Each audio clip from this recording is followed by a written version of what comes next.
There was glitter on her collar. Not the cute kind from crafts or a birthday card. This was fine, gold shimmer. The kind you only find on overpriced cocktail dresses or clinging to the neck of someone who's been dancing too close. That's what I noticed first when she got back to our table, flushed and breathless, laughing too hard at a joke I hadn't heard. I was holding her purse. Like a fool. There were dozens of people in that ballroom. Laughter, champagne flutes clinking, a string quartet playing some jazzy arrangement of pop songs. Everyone was glowing under the chandeliers. Everyone but me. I was the guy sitting alone in a corner booth, next to an untouched slice of cheesecake and a folded napkin she never came back for. I don't even know when she left the table. One minute we were sitting together, her checking her lipstick in her phone screen, me trying not to sweat through my only decent shirt, and the next, she was out there. In his arms. He wasn't some mystery man from another world. No, he was someone we both knew. Trevor. Trevor, from her marketing team. Trevor, who once spilled wine on our rug and apologized by sending me a self-help book about confidence. Trevor, with the stupid sleeve tattoos and the smug little eyebrow raise when he saw me across the room. Apparently, he also had dance moves. They weren't grinding or anything trashy. That would have been easier. What they did was worse. Elegant. Intimate. Like a scene from some indie romance film. Her hand rested lightly on his shoulder. His palm on the small of her back. They swayed in slow circles, whispering. Smiling. She smiled with all her teeth. She didn't even look for me. I think that's when the silence in my chest started. Not anger. Not jealousy. Just absence. Like a light switch flipped, and everything inside me shut off. I wasn't in the room anymore, even though I was sitting right there. People walked by and bumped into my chair. Someone asked if they could take the extra drink from our table. I nodded, but I didn't see who it was. I just kept staring at the glitter.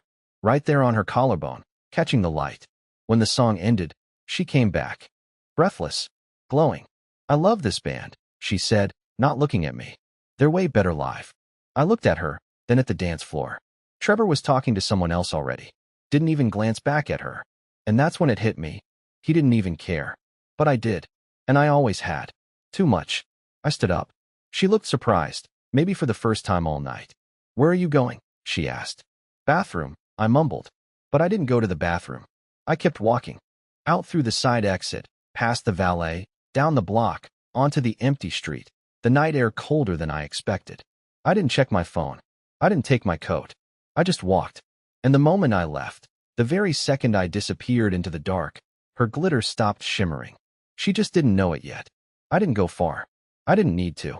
Just far enough that the music from the ballroom became a soft hum, like a memory already fading. I sat on a low stone ledge near the back parking lot, behind the catering vans and a rusted maintenance shed that smelled faintly like gasoline and roses. I don't know how long I was there before the text started. It was slow at first, a single buzz. Then another. Then the vibrations came in bursts, like something inside her cracked open all at once. Where are you? Are you okay? Wendell, this isn't funny. Please come back inside. Everyone's asking. Seriously, this isn't you. That last one stuck in my throat. This isn't you. Like she still got to define who I was, what I'd do, how far I'd let myself be humiliated before I broke character. As if being me meant swallowing everything like a good, quiet man who doesn't make a scene. And maybe she was right. Maybe it wasn't me. Until now. I didn't reply. Minutes passed. Then a different tone buzzed through. A call. I let it ring out. Then another. Her name lighting up my screen again and again. I finally silenced it, then turned the phone over, face down on the concrete. For the first time in what felt like months, I took a breath that didn't catch halfway in my chest. The door creaked open behind me. I didn't have to turn to know it was her. I could feel her presence before she spoke. Heels clicking too fast on stone, breath sharp from rushing. Her voice was tight, like she was trying to sound calm and couldn't quite pull it off. Wendell, she said, stopping a few feet behind me. Why did you leave? I didn't answer right away. I didn't trust my voice not to betray how hollow I felt. She stepped closer. You've got people worried.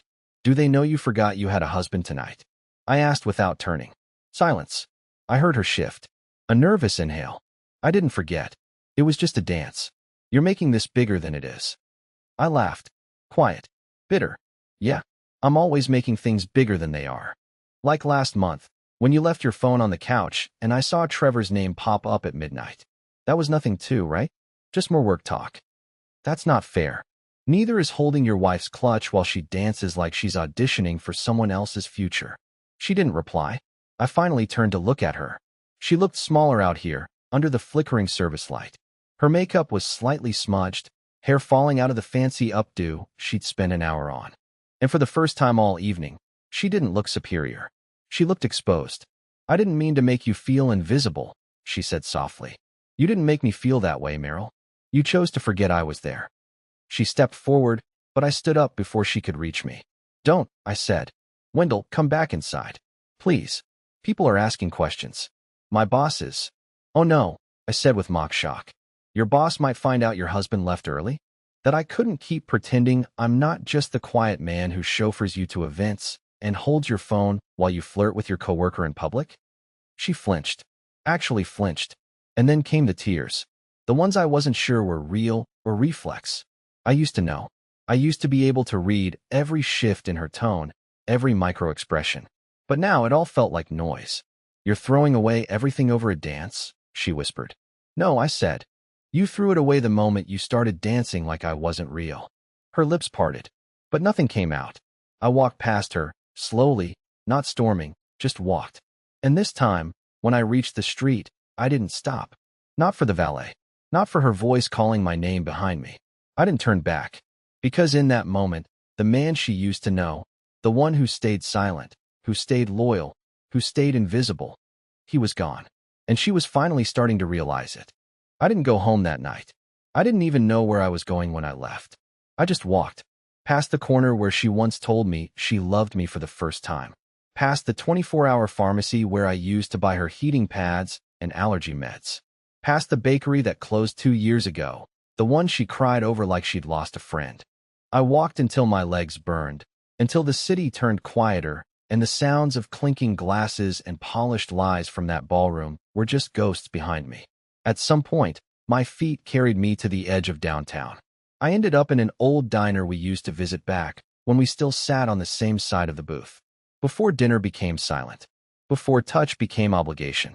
I sat there, ordered coffee I didn't want, and stared at the wall for a full hour. The waitress asked twice if I was okay. I told her I was fine. Lied through my teeth. But the truth was, something inside me was cracking. Not because of just that dance, but because that dance was the final reveal in a magic trick I had been tricking myself into watching for years. It was around 1:20 a.m. when I finally turned my phone back on. 53 unread messages. 8 missed calls from Meryl. 1 from her sister. Even 1 from Trevor, which nearly made me throw the phone across the table. But then, there was one message that changed everything. It wasn't from Meryl. It was from a number I didn't recognize. Wendell, I don't know if you know who this is, but we need to talk. I think something's been going on between my boyfriend and your wife. I didn't mean to find it, but I did. Please. I just want the truth. Attached was a screenshot. A text thread. I could see the names cropped at the top, Meryl and Trevor. But what hit me wasn't just the names, it was the content. Trevor, can't stop thinking about that hotel last month. You were unreal. Meryl, you make me forget I'm even married. I need that. Don't make me wait too long again. I felt sick. Physically. My hands went numb. My chest tightened. I thought the coffee would come right back up. But I sat frozen, rereading it, again and again, like somehow the words would rearrange themselves into something harmless. They didn't. This wasn't paranoia. This wasn't overreacting. This was betrayal. Deep. Willful. Planned. It wasn't just a flirtation. It wasn't just a dance. They had slept together. Multiple times, based on the thread. Hotels. Client trips. That glitter on her collar? That wasn't from a ballroom dress. That was from him. She hadn't changed after the dance. She had changed long before it. I had just finally caught up to her timeline. The girl who sent me the message? Her name was Candace. Trevor's girlfriend, or, more accurately, was. She told me she had suspected for a while. Said she recognized Meryl's voice in the background during one of Trevor's late-night calls. But the screenshot confirmed it.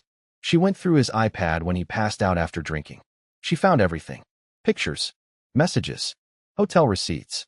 And she chose to message me. At first, I didn't know what to say. I didn't want to believe it. Even with the evidence staring me in the face. even with Meryl's glittering collar still etched into my memory.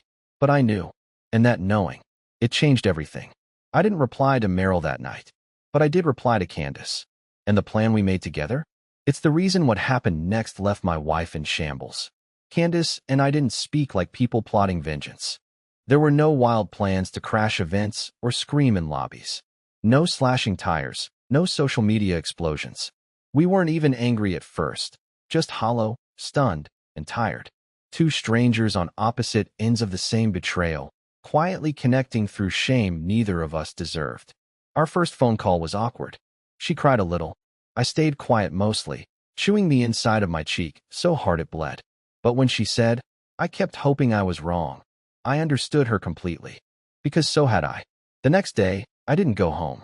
I didn't text Meryl back. I let her spiral. I let her stew in the unanswered silence that had always only come from me. The man who forgave too quickly, who apologized for things he didn't do, who held her purse while she swayed in someone else's arms. I let that version of myself die in that ballroom. Instead, I booked a hotel across town and started collecting everything. Candace shared more screenshots, and together we built a timeline. The business trip to Denver, it wasn't a client dinner. It was a weekend at the Crosswinds Hotel, in a suite paid for on a card she never let me see. The late nights at strategy sessions. Trevor had tagged himself at bars across town on the same nights, in neighborhoods her office wasn't even near. There was even a photo. A blurry mirror selfie from what looked like a hotel bathroom. Meryl's dress pulled halfway down her back, Trevor's tattooed hand on her hip. She'd sent it. She had smiled for it. Candace said, I've got more, but honestly, I don't think either of us need more. What are you going to do? And that's when something in me turned. I told her, we don't need revenge. We just need them to see what it feels like. We made a decision together. One night only. One appearance. Just enough truth to shatter the illusion they built on our backs. So when Meryl texted me again, this time more desperate than ever, saying, Please, I just want to talk. Can we meet somewhere? I finally responded, Sure. Let's meet at that wine bar you love. The one you said Trevor hated. She replied instantly, You're really coming? Oh, I'm coming. But I wouldn't be alone. That evening, Candace and I met in person for the first time. She was sharper than I imagined, not just in how she looked, but in how she moved, how she carried herself. Worn down, yes, but focused. And when we sat in that wine bar, sipping drinks in the far corner booth where Meryl and I had once celebrated her promotion, it felt poetic. We didn't touch. We didn't flirt. We just waited. And right on time, Meryl walked in. Hair done. That same shimmering confidence she always wore when she wanted something. But her eyes, they were glassy, nervous. She scanned the room and stopped cold when she saw both of us. Her entire face fell apart in less than 2 seconds. I didn't stand up. Neither did Candace. We just sat there, side by side, letting her absorb the image. Her husband, Trevor's girlfriend. Calm, quiet, united. Meryl took a step forward, then another, and stopped again. You invited her? She asked, voice cracking. No, I said. I didn't need to. We both found each other on the wreckage you two left behind. She opened her mouth, closed it. Her eyes darted to the door like she wanted to run. Candace leaned forward just slightly and said, You two always said you didn't want to hurt anyone. You just wanted to feel alive, right? You didn't think we'd find out. But we did. So congratulations. We're awake now. Meryl's hands were trembling. She looked at me, voice small. Wendell, please don't do this. I'm not doing anything, I replied. You already did. She started crying then. Truly crying. Mascara streaks, shoulders shaking, the kind of cry I hadn't seen in years. And I felt nothing. No hate. No warmth. Just a kind of peace that can only come when you finally let go of something that stopped holding you long ago. Candace stood up. I followed. We walked out together, not as partners, but as people finally stepping back into their own names, away from the shadows we'd been buried in. Meryl didn't follow, but she would. The next morning, the begging began. The first message from Meryl came in at 6:04 a.m. It was long, rambling, clearly written through swollen eyes and a sleepless night. I didn't open it right away. I watched the notification blink on my lock screen as I drank bad hotel coffee and listened to traffic build outside my window. She had never woken up that early for me before. When I finally opened the message, it wasn't what I expected. It wasn't denial. It wasn't excuses. It wasn't even her usual passive-aggressive guilt tactics. It was something else entirely, like she had started writing to me, but somewhere along the way, started writing to herself instead. She wrote, "I don't know who I've become. I wanted to feel powerful. I wanted to feel seen. I thought I could have it all and still come home to you. I never wanted to hurt you, but I did. I'm so sorry." I read it twice, but I didn't reply. Not because I was angry, but because I realized that everything she had written had nothing to do with me. It was all about her regret, her confusion, her ego, her shame. She was mourning the version of herself she had betrayed. The part of her that loved me was buried somewhere in that message, but not at the surface. Not where it counted. She sent more messages throughout the day, one after the other, as if trying to patch the holes in a sinking ship. Voice notes, screenshots of old photos, a video of our cat playing with the blinds from 6 months ago, captioned, "He still waits by the door every night." And then came the calls. I didn't answer the first, or the fifth, but the seventh came through while I was walking through a quiet street near the art museum, and I let it ring a little too long. My thumb twitched. I answered. "Wendell." Her voice cracked. "Please, can we talk?" I didn't say anything at first. The silence made her rush. "I know you probably hate me. I deserve it. I've been trying to remember the moment it all started to fall apart, and I think it was when you stopped arguing. When you stopped fighting back. I thought you stopped caring. But now I see. I stopped first." I exhaled. "Why, Trevor?" I asked quietly. There was a pause. "He listened to me," she said. "Not better than you. Just differently. He made me feel exciting. And I hated myself for how much I craved that. I kept telling myself it didn't mean anything. That you and I had history, depth, a real bond. But that depth started to feel like silence. Like stillness. Like I was stuck. And instead of working on it, I escaped it. Over and over. Her honesty hit harder than any lie. It wasn't dramatic. It was truthful. And I realized how long I had been in a marriage full of paused conversations, where neither of us said what we actually meant, and we let that silence rot everything it touched. "Meryl," I said, "I'm not coming home." The phone was quiet on her end. "I don't mean forever. I mean not today. Maybe not tomorrow. But right now. I need to remember what it's like to breathe without holding it in first." She started crying again. Not the performative sobs from the wine bar. This was quieter. "Raw. I deserve that," she whispered. "But please, don't shut the door forever. Let me fix something. Anything." I didn't make promises. I didn't feed her hope. I just said I needed space. What I didn't tell her was that I had already started filling out the rental application for a short-term apartment across town. I didn't tell her I'd stopped wearing my wedding ring 2 days ago and hadn't noticed until I saw the tan line. I didn't tell her that Candace and I had spoken again, not about them, not about pain, but about healing. And what she said next would open a door I never thought I'd walk through. Candace and I met again a few days later. No drama, no pretense, just two people sitting on a park bench beneath a wide, gray sky. It was one of those early spring afternoons where the wind still had bite, and the trees hadn't fully decided if they wanted to bloom yet. I brought her coffee. She brought silence, and I was grateful for it. We didn't talk about Meryl or Trevor at first. In fact, we didn't talk much at all. We just sat, watching two kids play with a half-deflated soccer ball on the grass. Eventually, she took a slow sip of her drink, stared off at nothing, and said, "Isn't it crazy how easily they rewrote us in their heads?" I looked at her. "What do you mean?" "They had to make us small to justify it," she said. "Trevor started talking to me like I was boring, like I didn't get him anymore. But that wasn't true. I just didn't worship his every half-clever thought the way she did. It wasn't about love. It was about escape." That word hit me hard. Escape. That's exactly what it had been for Meryl, too. Not some great romance. Just a panic button she kept pressing so she didn't have to look at the parts of herself that had calcified over time. The parts she blamed on me, because I was safe and familiar and quietly fading. And then Candace said something I haven't stopped thinking about since.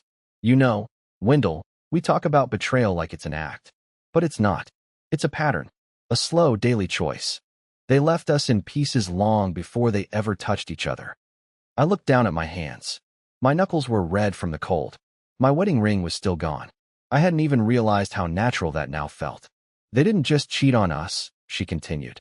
They abandoned the parts of themselves we fell in love with. That's what hurts the most. Not that they found someone else, but that they chose to become people who could. I didn't know what to say, because she was right. Meryl hadn't just betrayed me. She had betrayed us. The version of us that used to stay up too late watching terrible TV. The version that knew each other's favorite sandwiches. The version that survived 2 miscarriages and still found laughter in grocery store aisles. That version of us had been dead long before Trevor ever slid his hand around her waist. And maybe I had helped kill it, too. With my silence. With my comfort. With my habit of fading into the background. Always hoping she'd reach back and pull me forward. But she never did. Do you think we're broken? I asked Candace.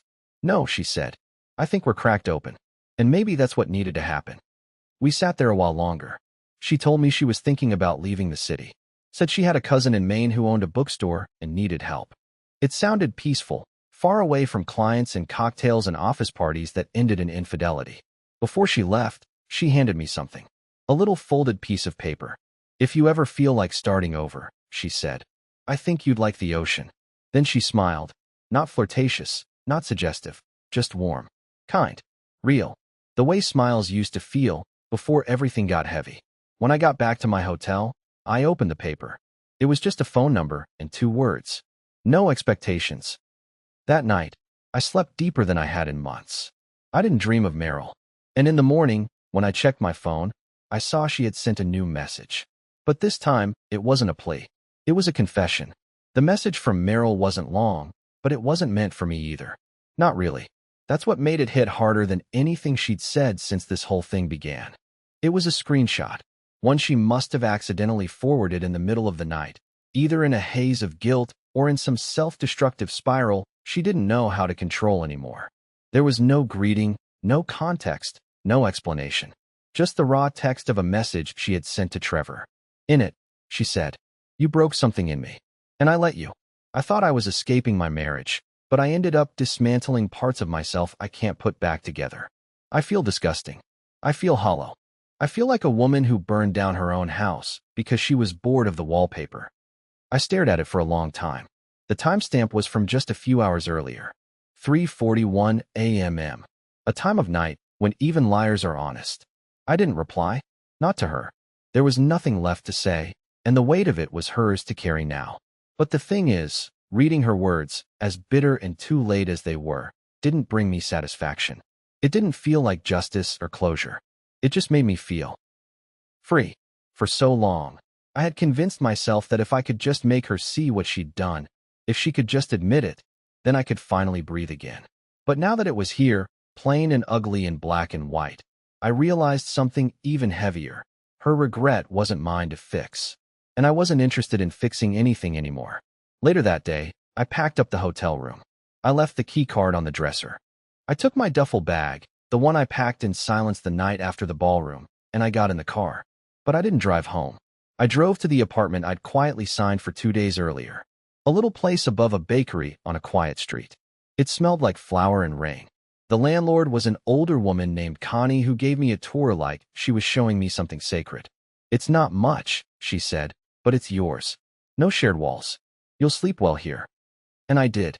That night, I slept without checking my phone, without waiting for footsteps in the hallway, without feeling the ache of holding space for someone who no longer saw me. The next morning, I deleted Meryl's contact. It wasn't dramatic. It wasn't angry. It was necessary. But what happened next? That was the part one never saw coming. I was walking back from the corner store, a bag of groceries in one hand, my keys in the other, when a voice behind me said my name. Wendell? I turned, expecting maybe a neighbor or someone from my old life who hadn't gotten the memo. But it was Candace. She stood there, wind tugging at her coat, hair loose, holding a cup of coffee and a look I couldn't quite read. I didn't expect to see you, I said. She smiled. I wasn't sure I'd actually come. You leaving for Maine? Flight leaves tonight, she said. But I had to see you one more time. Just to say thank you. I raised an eyebrow. For what? For not making me feel like a fool. For not turning this whole thing into a war. For letting me be human in all of it. I didn't know what to say, so I offered her a crooked smile. Likewise. There was a pause. One of those charged silences that don't feel awkward, just true. Then she said, You know, Maine has an off-season. Not many people like it. Too cold, too quiet. But it's beautiful in its own way. You can hear yourself think. I nodded. She handed me a slip of paper. Different from the first. This one had a name of a bookstore, a town, and a street address. If you ever want to hear yourself think, she said, you'll find me there. And with that, she walked away. No promises. No expectations. Just a door left slightly open, quietly waiting for a knock. But I wasn't quite ready to walk through it yet. Not until I dealt with what was waiting for me in the mail. The final piece of closure I didn't know I needed. The envelope came 2 days later. Handwritten. No return address. Just my name. Not Wendell and Merrill, like everything else used to be. Just me. The handwriting was hers. I almost didn't open it. Part of me wanted to throw it away, to let silence be the last word between us. But curiosity wins in moments like that. It always does. Inside was a short letter. No tears on the paper, no perfume sprayed on it like she used to do in our early days. Just ink and truth. Wendell, there is no right way to end a marriage. There's only truth. I broke the one person who was always holding me up. I see it now. And I want you to know, not for forgiveness, not for a second chance, but because it's the truth. You were never invisible. I was just blind. I'm not asking you to come back. I'm just asking you to go forward without carrying my mistakes on your shoulders.